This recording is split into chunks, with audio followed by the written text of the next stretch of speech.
l'actrice américaine incarne pour la 5e fois le rôle de Laurie Strode, traquée par le terrifiant Michael Myers. Jamie Lee Curtis participe à son 5e Halloween depuis la sortie du premier film, il y a 40 ans.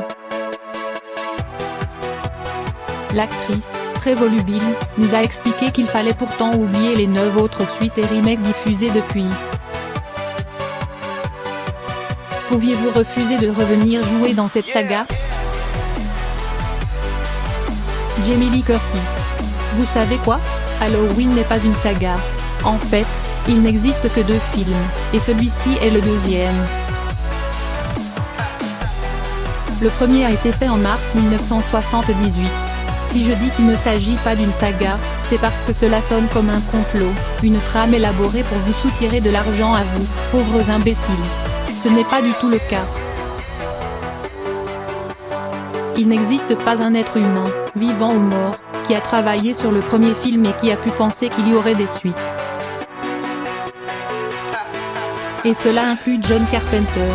Lui, à l'époque, il pensait travailler sur un film gore avec des babysitters, une série B qui lui donnerait peut-être la possibilité de refaire un long métrage par la suite. Pourquoi avoir accepté cette suite, 4 décennies après l'original? La seule raison pour laquelle j'ai accepté, c'est parce que David Gordon Green, qui est un réalisateur talentueux, a rédigé un scénario dans lequel on voit ce qu'est devenu Laurie Strode, en ne tenant pas compte de tous les autres Halloween, sauf le premier. Ça m'intéressait vraiment, de parler du traumatisme, ce que j'avais déjà tenté de faire dans le film Halloween, 20 ans après Note de la rédaction, sorti en 1998, qui marquait déjà le retour de l'actrice à la franchise. À l'époque, c'était ce que j'avais tenté de faire, de revisiter mon personnage 2 décennies plus tard, et de montrer la gravité de son traumatisme.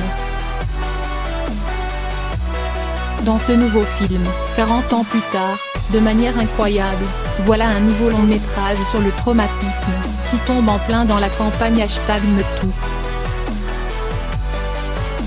Avant d'accepter de reprendre votre rôle, avez-vous demandé l'avis de John Carpenter, ou saviez-vous s'il était partie prenante du projet?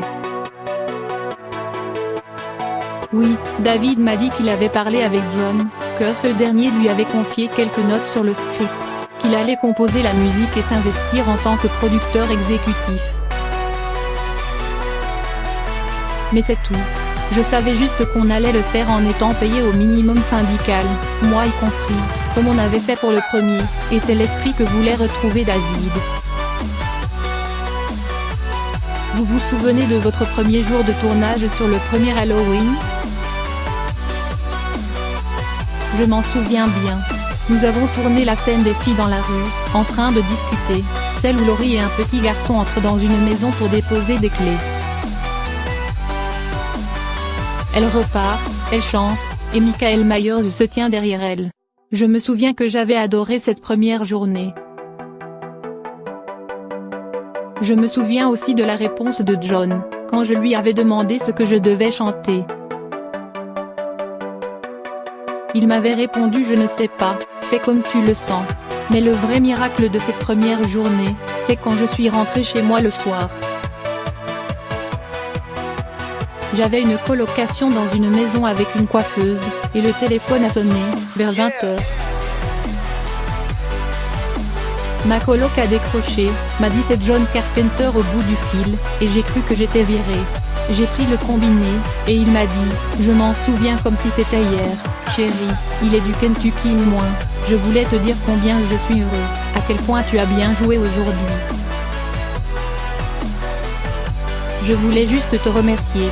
J'avais 19 ans à l'époque, je vais avoir 60 ans en novembre et, de toute ma carrière, ce genre de choses ne m'est plus jamais arrivé.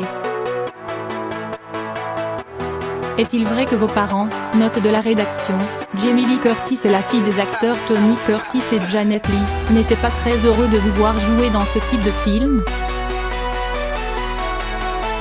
Non, ils n'avaient aucune opinion sur le sujet.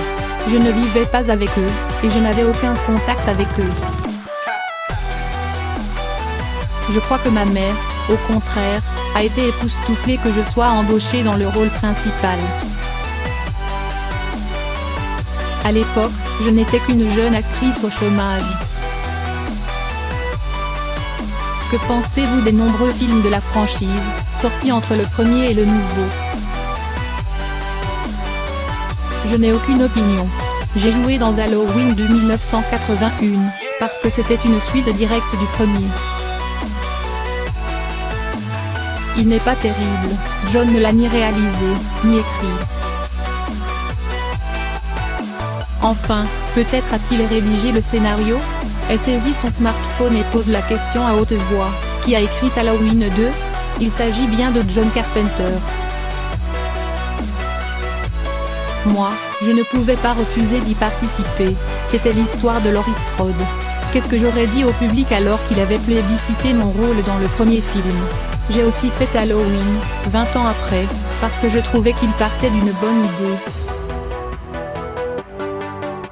Vu sa fin, je devais répondre présente pour le suivant, pour quelques minutes à l'écran. Halloween, Résurrection, en 2002, où son personnage meurt.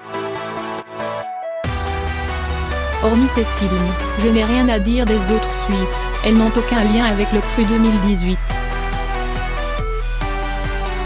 Pourquoi le premier Halloween est-il devenu un classique? Long silence, je sais que beaucoup de gens, des experts, des docteurs, des livres sur les films d'horreur se sont penchés sur la question. Je déteste avoir peur, depuis que je suis enfant. Bambi m'a terrifié. Un rien me flanque la trouille. Une bonne citation pour votre article. Je suis très émotive, je pleure facilement. Que John Carpenter m'ait embauché pour ce rôle est vraiment ironique. Il aurait pu me prendre pour faire la pom-pom girl, parce que j'ai le physique d'une pom-pom girl, et je l'étais au lycée, je n'étais pas la vierge coincée intellectuelle. Mais pourquoi Halloween a marché, je n'en ai pas la moindre idée. Il y a une telle simplicité dans cette histoire de mal à l'état pur croisant la route d'innocence. Qu'est-ce qui est plus innocent qu'une jeune ado américaine qui fait du babysitting?